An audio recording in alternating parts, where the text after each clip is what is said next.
शुभ प्रभात मेरे प्यारे बच्चों। मैं आशा करता हूँ कि पिछली कक्षा में जो कुछ भी मैंने पढ़ाया था वो सबको अच्छे से समझ में आ गया होगा। आज हम दादी माँ पृष्ठ संख्या 6 से आरंभ करेंगे। किशन भैया की शादी ठीक हुई। दादी माँ के उत्साह और आनंद का क्या कहना। दिन भर गायब रहती, सारा घर जैसे उन्होंने सर पर उठा लिया हो। पड़ोसी ने आती, बहुत बुलाने पर दादी माँ आती। बहन बुरा ना मानना, कार परोजन का घर ठहरा। एक काम अपने हाथ से न करो तो होने वाला नहीं। जानने को यूँ सभी जानते थे कि दादी माँ कुछ करती नहीं, पर किसी काम में उनकी अनुपस्थिति वस्तुतः विलंब का कारण बन जाती। उन्हीं दिनों की बात है। एक दिन दोपहर को मैं घर लौटा। बाहरी निकसार में दादी माँ किसी पर बिगड़ रही थी। देखा, पास के कोने में दुबकी रामी की चाची खड़ी है। सोना होगा धनो, रुपये में सूद के आज दे दे। तेरी आंख में तो शर्म है नहीं। मांगने के समय कैसी आई थी, पैरों पर नाक रगड़ती फिरी। किसी ने एक पाई भी न दी। अब लगी है आजकल करने, फसल में दूंगी, फसल में दूंगी। अब क्या तेरी खातिर दूसरी फसल कटेगी। लेखक यहाँ कह रहा है कि ये उन दिनों की बात है जब उसके किशन भैया की शादी तय हो गई थी और उस समय दादी माँ बहुत खुश थी और काम के कारण सारा समय वह व्यस्त रहती थी, गायब रहती थी। सारे काम की जिम्मेदारी उन्होंने अपने सर पर ले लिया था। पास की पड़ोसन आती उन्हें बुलाने के लिए, परंतु वो वहाँ पर नहीं जा पाती और उनसे यही कहती कि बहन बुरा मत मानना, मेरे घर में शादी का समय है, मेरे किशन की शादी है, इसलिए मैं बहुत व्यस्त रहती हूँ आजकल। और कहती कि एक काम अगर मैं अपने हाथ से ना करूँ तो कोई वह काम होने वाला नहीं है या कोई करने वाला नहीं है।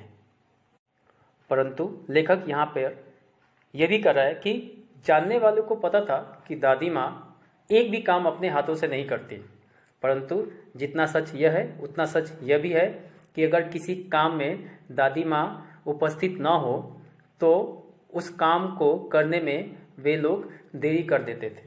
इसलिए दादी माँ का वहाँ पर होना जरूरी था। यहाँ लेखक एक दिन का जिक्र कर रहा है। वो कह रहा है कि एक दिन जब वो दोपहर के समय घर पर आया तो देखा दादी माँ किसी के ऊपर बहुत गुस्सा हो रही थी, बहुत बिगड़ रही थी। उसने देखा तो पता चला कि रामी की चाची है और दादी माँ उससे कह रही है कि मुझे पैसे आज ही दे दो, वो भी सूद के साथ। मांगते समय तो कैसे गिड़गिड़ा रही थी, किसी ने एक पैसे तक नहीं दिया था और अब जब देने की बारी आई तो कैसे कह रही है कि फसल में दूंगी, फसल में दूंगी। अब क्या उसके लिए दूसरी फसल लगेगी। यहाँ दादी माँ पैसे वसूलने के लिए रामी की चाची पर बहुत बिगड़ रही है। दूंगी मालकिन। रामी की चाची रोती हुई दोनों हाथों से आंचल पकड़े दादी माँ के पैरों की ओर झुकी। बिटिया की शादी है, आप न दया करेंगी तो उस बेचारी का निस्तार कैसे होगा। हट हट, अभी नहा के आ रही हूँ। दादी माँ पीछे हट गई। जाने दो दादी, मैंने इस अप्रिय प्रसंग को हटाने की गरज से कहा। बेचारी गरीब है, दे देगी कभी। चल चल, चला है समझाने। रामी की चाची कह रही है कि मालकिन, अर्थात वो यहाँ पर मालकिन दादी माँ को कह रही है, मालकिन मैं आपके पैसे जल्दी ही लौटा दूंगी। मेरी बिटिया की शादी है जिस कारण पैसे मैं नहीं लौटा पा रही हूँ। अगर आप मुझ पर दया नहीं करेंगी तो उस बेचारी का विवाह कैसे होगा। वह दादी माँ की ओर झुकी। तभी दादी माँ पीछे हट गई और कही कि दूर हट जा, मैं अभी अभी नहा कर आ रही हूँ। लेखक इस सारे प्रसंग को देख रहा है और इसको काटने के लिए कहता है कि जाने दो दादी, बेचारी गरीब है, लौटा देगी कभी। तो दादी माँ गुस्से से कहती है, चल चल, बड़ा आया मुझे समझाने। मैं चुपके से आंगन की ओर चला गया। कई दिन बीत गए, मैं इस प्रसंग को एकदम भूल सा गया। एक दिन रास्ते में रामी की चाची मिली। वह दादी को पूतो फलो दो दो नहाओं का आशीर्वाद दे रही थी। मैंने पूछा, क्या बात है धनो चाची। तो उसने विवल होकर कहा, उड़ीन हो गई बेटा, भगवान भला करे हमारी मालकिन का। कल ही आई थी, पीछे का सभी रुपया छोड़ दिया, ऊपर से 10 रुपये का नोट देकर बोली, देखना धन्नो, जैसी तेरी बेटी वैसे मेरी, 10-5 के लिए हंसाई ना हो। देवता है बेटा, देवता। यहाँ लेखक कह रहा है कि इसके बाद वह चुपके से आंगन की ओर चला गया और इस प्रसंग को, इस दृश्य को, इस बात को वह लगभग भूल गया था। बहुत दिनों के बाद जब एक दिन रास्ते में रामी की चाची मिली तो वह उसके दादी को दो ना हो पुतो फलों का आशीर्वाद दे रही थी। तब लेखक ने पूछा कि क्या बात है धन्नो चाची। तो उसने बहुत ही विह्वल होकर कहा, विह्वल का अर्थ है व्याकुल होकर, उड़ीन हो गई बेटा, अर्थात मैं धन्य हो गई, भगवान भला करे हमारी मालकिन का। कल ही आई थी और पिछले जो भी बकाया था, अर्थात पीछे का या पहले का जो भी बकाया था, उन सबको माफ़ कर दिया। और इतना ही नहीं, मुझे 10 रुपये का नोट देकर कहा, देखो धन्नो, जैसे तुम्हारी बेटी है वैसे मेरी भी बेटी है, 5-10 रुपये के लिए उसका विवाह नहीं रुकना चाहिए। लड़का बहुत अच्छा है, बिल्कुल देवता के समान है। उस रोज़ तो बहुत डांट रही थी। मैंने पूछा, वह तो बड़े लोगों का काम है बाबू, रुपया देकर डांटे भी ना तो लाभ किया। मैं मनी मन इस स्तर पर हंसता हुआ आगे बढ़ गया। लेखक कह रहा है रामी काकी से कि उस दिन तो दादी बहुत बिगड़ रही थी और आज इतना बदल गई है। तो रामी काकी कह रही है कि ये तो बड़े लोगों का काम ही है, रुपया देकर अगर डांटे भी ना तो फिर क्या फ़ायदा। लेखक इसके बाद मनी मन इस बात पर हंसते हुए वह आगे चला जाता है। किशन के विवाह के दिनों की बात है। विवाह के 4-5 रोज पहले से ही औरतें रात भर गीत गाती है। विवाह की रात को अभिनय भी होता है। यह प्रायः एक ही कथा का हुआ करता है। उसमें विवाह से लेकर पुत्रोत्पत्ति तक के सभी दृश्य दिखाए जाते हैं। सभी पाठ औरतें ही करती है। मैं बीमार होने के कारण बारात में न जा सका। मेरा भाई राघव दालान में सो रहा था। वह भी बारात जाने के बाद पहुंचा था। औरतों ने उस पर आपत्ति की। यहाँ लेखक कह रहा है कि किशन के विवाह के ही दिनों की बात है और विवाह से 4-5 रोज पहले से ही जो आसपास की औरतें हैं वह रात भर आकर गीत गाने का कार्य शुरू कर दिया था।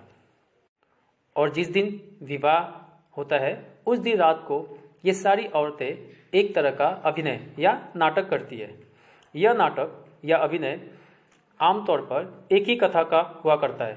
इस नाटक में विवाह से लेकर पुत्रोत्पत्ति अर्थात पुत्र का जन्म कैसे होता है, इन सब के दृश्य दिखाया जाता है। और यह कार्य या अभिनय सभी औरतें करती हैं।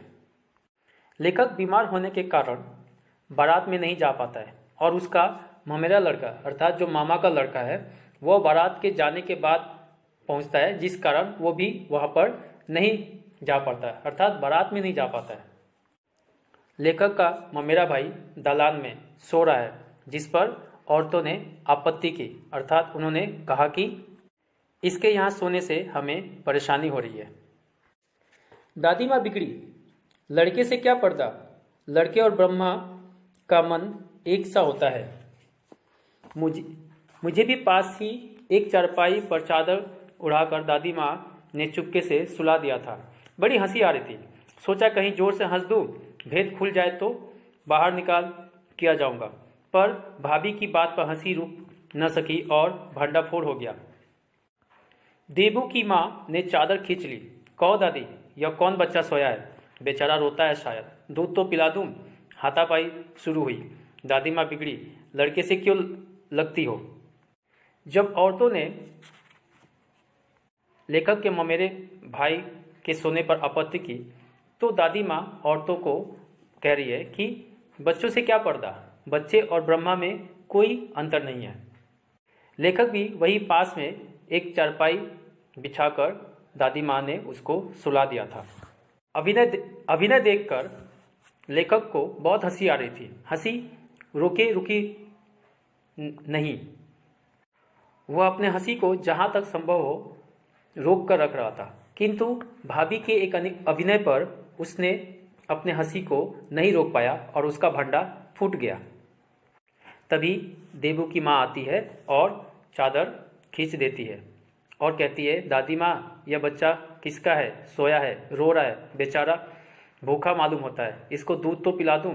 तब इस बात पर दादी माँ बिगड़ जाती है और कहती है कि बच्चे से क्यों लड़ती हो। यहाँ देबू की माँ ने लेखक को चिढ़ाने के लिए दूध पिलाने की बात कही थी, जिस पर दादी माँ बिगड़ जाती है। मेरे प्यारे बच्चों, आज की कक्षा में इतना ही।